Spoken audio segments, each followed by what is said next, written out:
Good morning to everyone.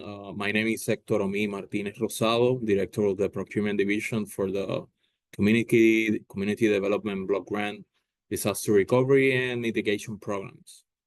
In this pre-proposal meeting, we are going to discuss the request for proposal number CDBG-DRMIT-RFP-2025-03 for the Community Communication Services under the Community Development Block Grant for Disaster Recovery and Mitigation Program portfolios, among other federally funded initiatives. Now, I would like to introduce the Puerto Rico Department of Housing personnel. Along with me is Karen Canales Virriel, Procurement Official, Luis Santiago Ocasio, Technical Specialist, Saily Martinez Almodóvar, Technical Specialist, Sigfredo Rivera Cruz from the Communication Division, and Carla Jimenez Perez from the Federal Compliance Division. Any questions submitted in this meeting will be answered in writing and published in an addendum. Any information provided in this meeting does not change the terms and conditions established in the request for proposals instructions. The meeting will be recorded and available on the CDBG-DR YouTube channel. All procurement process shall be conducted in accordance with the terms and conditions established in the procurement manual for the CDBG-DR and CDBG-MIT programs to guarantee full and open competition and fair treatment for all persons or entities involved in each procurement process. The procurement manual is available on the CDBG-DR website as seen on the screen, incorporated by reference and made an integral part of this request for proposal. And now we have a presentation from Sigfredo Rivera Cruz from the Communication Division for an explanation of the scope of services. Thank you.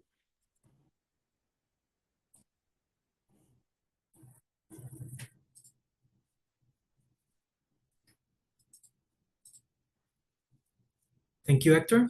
Good morning, everyone, and thank you for joining us today. We'll go over the scope of work for the upcoming request for proposal, communication services under CDBG-DR and CDBG-MIT programs managed by the Puerto Rico Department of Housing.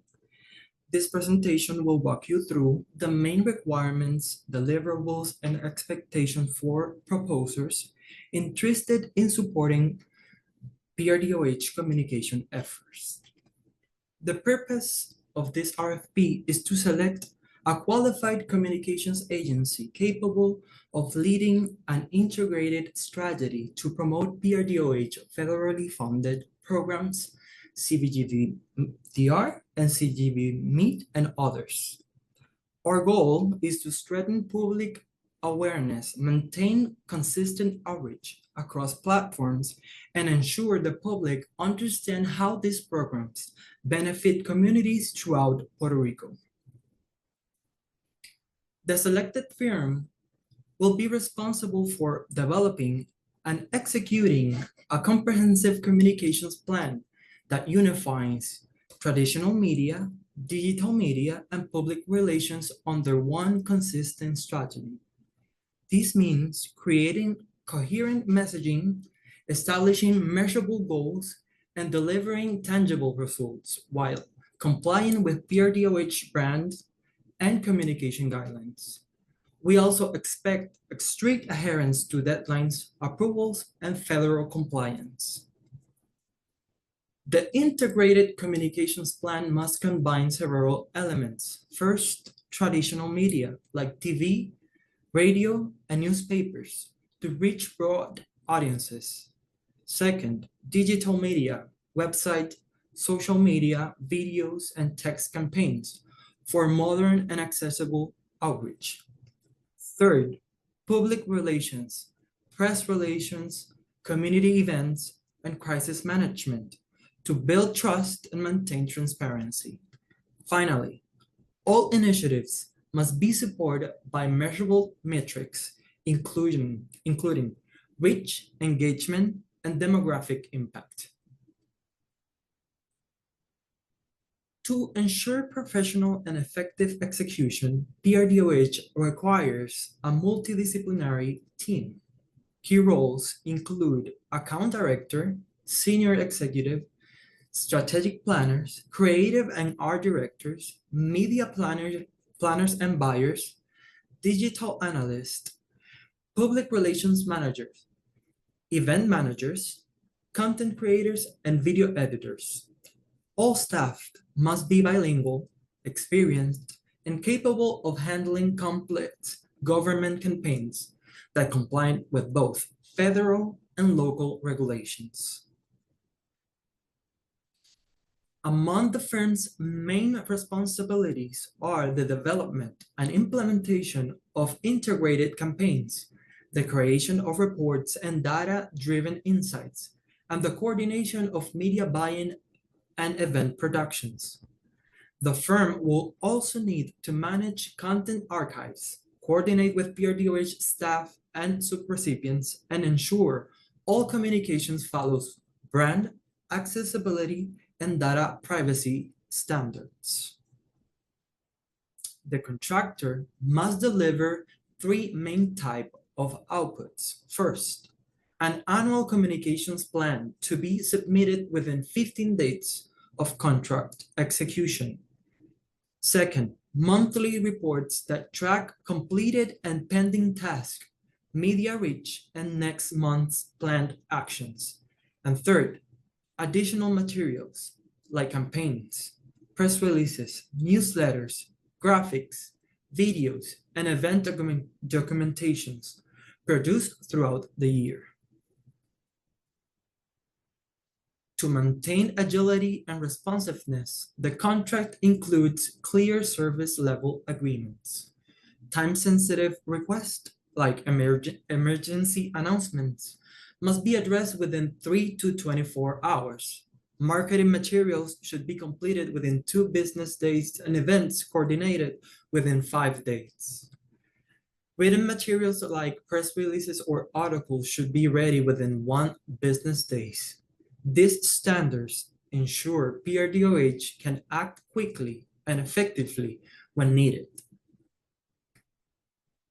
In certain cases, PRDOH may require additional services throughout predefined allowances.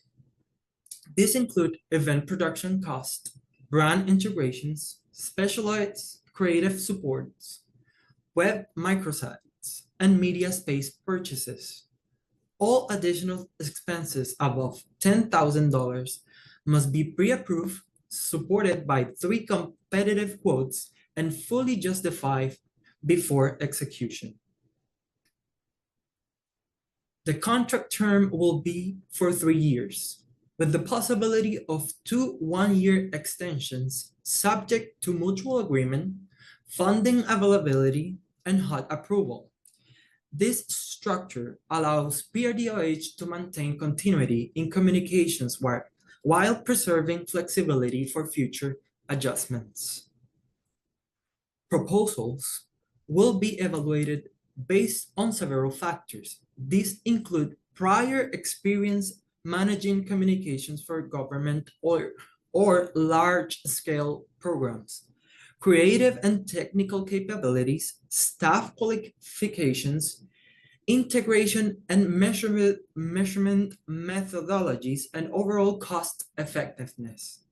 PRDOH seeks strategic planners that combine innovation and accountability. To conclude, we thank all interested proposers for their time and commitment. The selected firm will play a vital role in helping the Department of Housing communicate the progress and the impact of our recovery and mitigation programs. Now let's continue.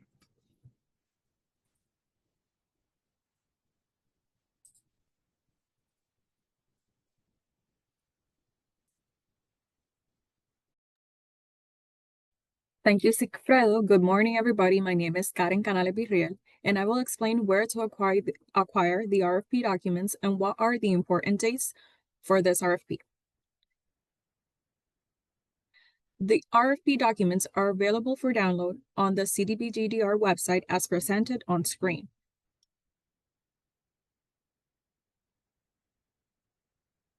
Some of the important dates for the RFP are the following. Submission of questions and requests for clarifications, October 31, 2025 at 4 p.m. Atlantic Standard Time. Responses to questions and requests for clarifications, November 7, 2025. Proposals due date by electronic submission only from November 24, 2025 at 9 a.m. Atlantic Standard Time up to on or before November 26, 2025 at 4 p.m. Atlantic Standard Time.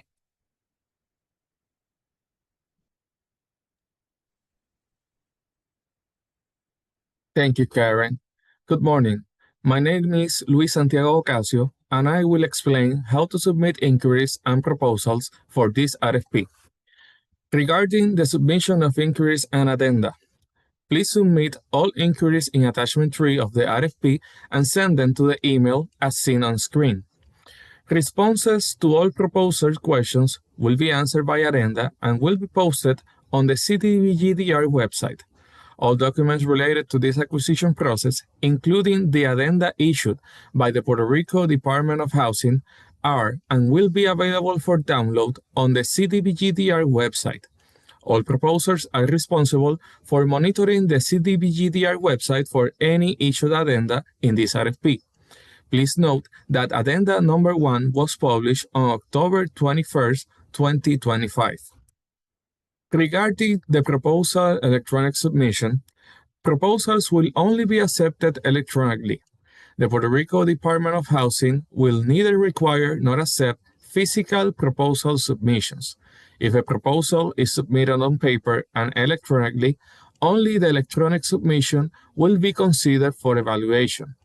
After completing the registration process through the CDBG-DR website, the proposers will receive access to submit their proposals. Once the scheduled submission period begins, a link will enable access to the registration form. Please complete all required fields in the form. Proposals must be submitted within the closing date and time scheduled. Access to upload the proposals will begin 3 business days before the scheduled closing date and time. Proposals submitted after the prescribed deadline will not be allowed.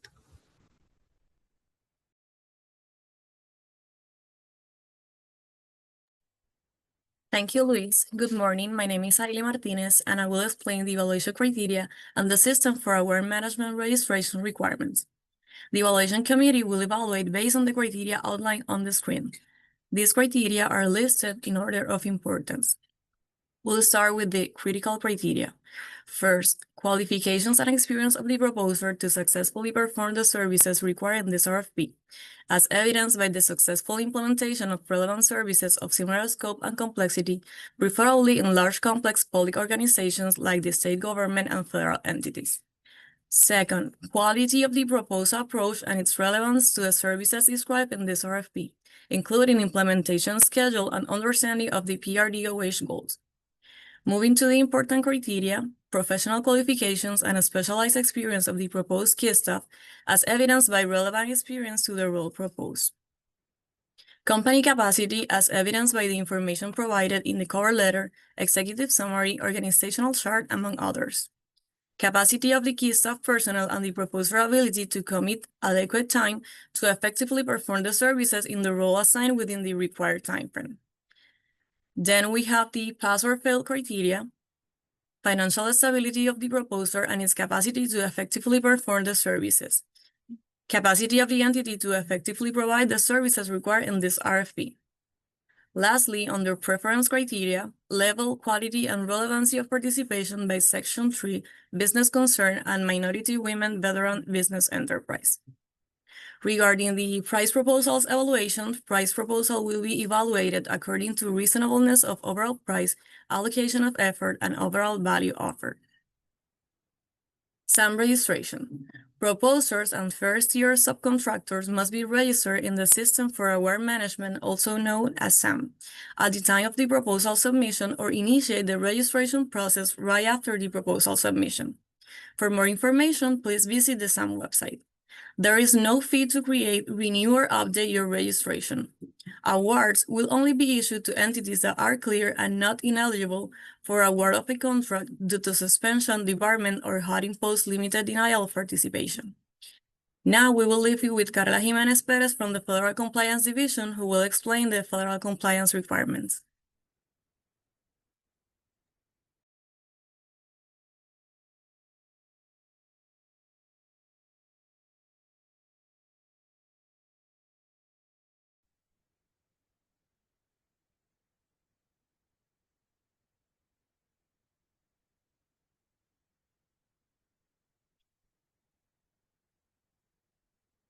Thank you, Sahili. First, we want to thank the Procurement Division for the opportunity to present on compliance and labor standards requirements. This presentation is prepared in English. However, if it's required in Spanish, please submit a request following the procurement protocols.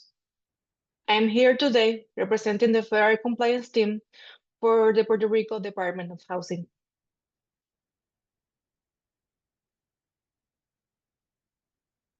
Today, our agenda includes a discussion of the overview of compliance roles and responsibilities.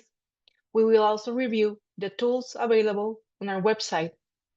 Finally, we will cover documenting efforts, reporting requirements, and address frequently asked questions.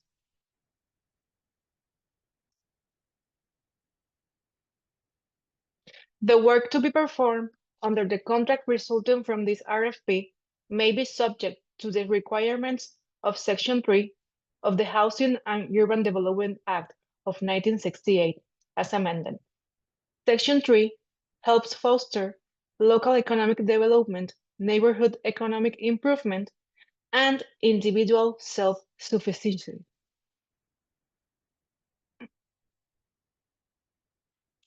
The Department of Housing makes available a Section 3 policy guide on their website, both in English and Spanish.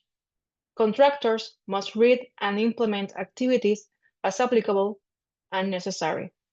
They are also responsible for the subcontractors, ensuring that benchmarks are met. Section 3 participation objective.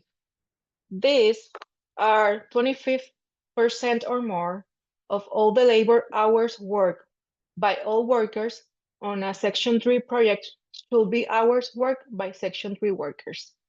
And 5% or more of all the labor hours worked in a Section 3 project must be hours worked by targeted Section 3 workers.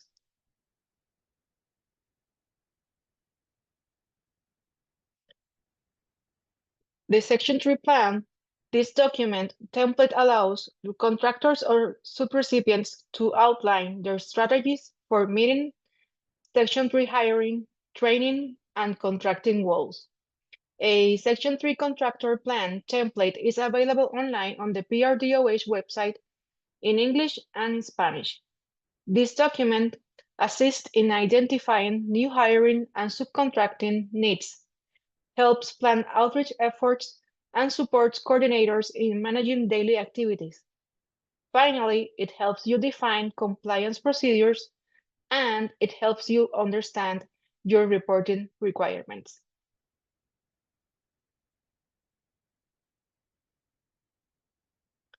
This is the Section 3 self-certification forms. These document templates help individuals identify if they meet the requirements to be considered a Section 3 worker or target worker.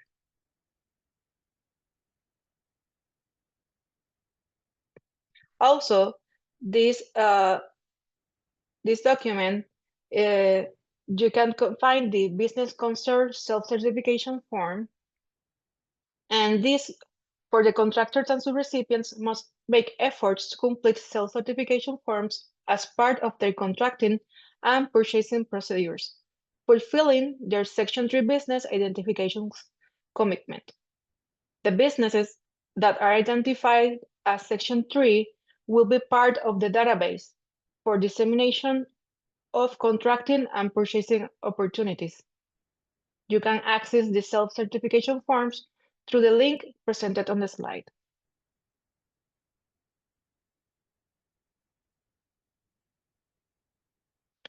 The work to be performed under the contract resulting from this RFP shall be subject to the regulations set forth in the CFR 200. This regulation requires the non-federal entity to take necessary steps to ensure that when possible, all subrecipients, contractors, subcontractors, and/or developers funded with CDBG-DR or MIT funds hire or provide economic opportunities to small and minority firms, women-owned businesses, and labor surplus areas firms, consistent with Executive Orders number 11625, 12138, and 12432.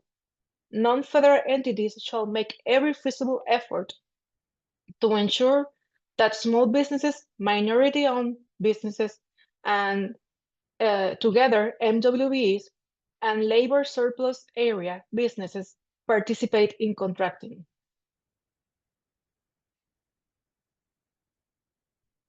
There are various regulations that call for the inclusion of minorities and women business enterprises, as well the executive orders mentioned before.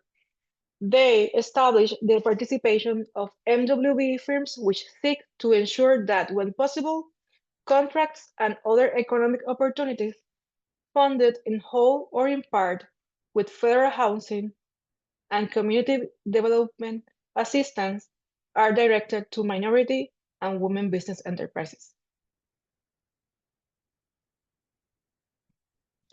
The NWB policy guide will identify that there are goals which apply to professional services, purchasing supplies, and construction contracting.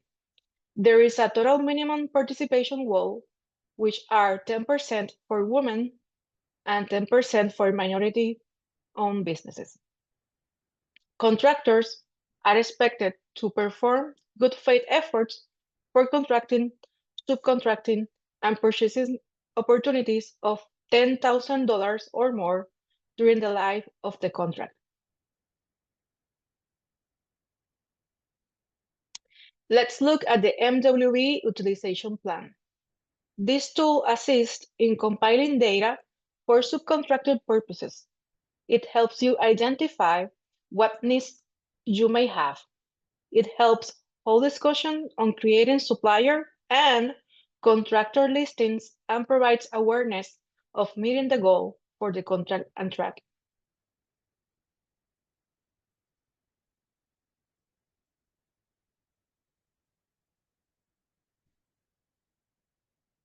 These are the description of what is a minority business enterprise and what is a woman business enterprise. MBE is defined as a business that is 51% or more owned, operated, and controlled on a daily basis by one or more U.S. citizens of ethnic minority and/or gender, and/or military classifications or veterans. A WBE is a business concern that is at least 51% owned and controlled by one or more women, must be U.S. citizens or legal resident aliens, whose business, formation, and principal place of business are in the U.S. or its territories, and whose management and daily operation are controlled by women. When we talk about certified minority or women-owned businesses, we are referring to those who have filed applications with federal entities such as U.S. Small Business Administration, SBA, and others that you see here on the slide. Businesses who are certified can provide proof of completing an application process to be officially recognized as a certified minority or woman owned businesses.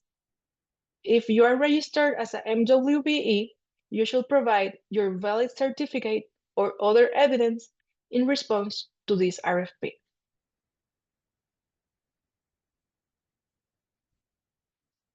As part of its obligations to the Department of Housing, the contractor or subrecipient must carry out compliance efforts during the term of the agreement or contract, which will be reported by submitting the quarterly report and the template to document efforts. It is the duty of every organization to keep the preservation of documents updated according to the policy on document management, administration, and accessibility created in your organization.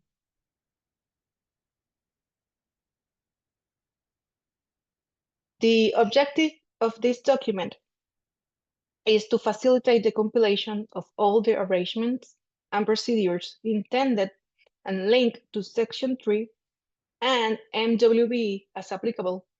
These efforts are carried out during each quarter by the subrecipients and contractors. The Department of Housing has established a quarterly report available on the website for subrecipients and contractors to download, complete, and submit. This form is the method for reporting quarterly compliance, activity, and efforts on Section 3, MWB, and Fair Housing and Equal Opportunity regulations. All subrecipients and contractors are expected to have a system for collecting updated information for reporting on this form. These are the content of the quarterly report. There are 6 parts or sections. The first is the data for the Section 3, 24 CFR 135. The second report data for 24 CFR Part 75. The 3 part is for the MWBs. The 4th part is the recruitment for WBs. The 5th part is the limited English proficiency, and the 6th part is for the equal opportunity.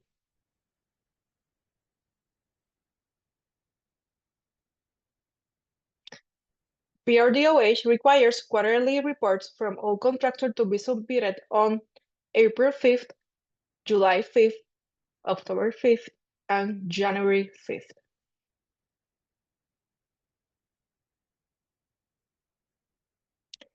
Let's briefly discuss fair housing and equal opportunity. Your RFP package will also contain a model contract which outlines fair housing and equal opportunity areas of compliance. Contractors are responsible for ensuring compliance with federal civil rights and fair housing through their contractors, subcontractors, and so forth, ensuring that all necessary efforts are being made. The Fair Housing Act and Sections 109 and 504 prohibit discrimination against the following protected classes of people: race, color, national origin, religion, sex, age, familiar status, disability, gender identity, and sexual orientation. The Fair Housing Act is part of the Civil Rights Act of 1964. There are many executive orders, laws, and statutes that govern the non-discrimination of protected classes to ensure equal opportunity for individuals in accessing federally funded programs. Equal opportunity is afforded to protected classes through a number of these federal laws and executive orders.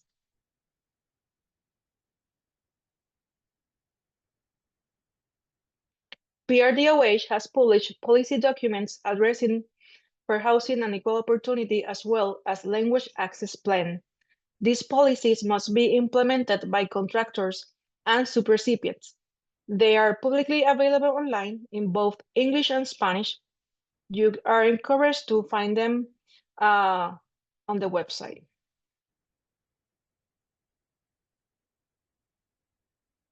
As a recipient of HUD financial assistance, the Department of Housing must ensure that all programs affirmatively further access to fair housing and that the programs provide equal opportunity for participation and employment.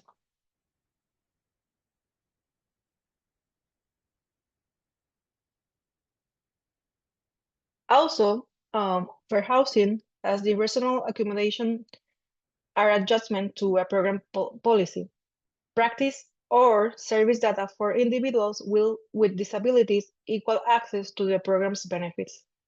Section 504 requires federally funded programs provide requested reasonable accommodations or reasonable modifications at the cost of the program to the extent that they are reasonable and address a verified disability-related need.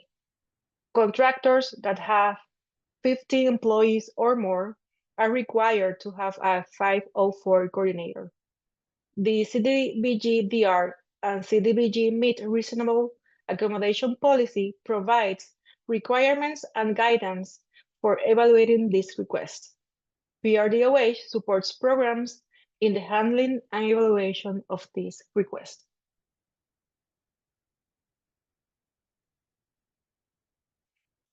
Limited English proficiency refers to persons' limited ability to read, write, speak, or understand English. Due to Puerto Rico's high Spanish-speaking population, all entities and contractors using the CDBG-DR and CDBG-MIT funding must seek to ensure both that a person's limited ability to read, write, speak, or understand English or Spanish will not place them at a disadvantage in the participation of programs. Thank you for the attention. Please remember to direct all your questions through the established protocols to this procurement.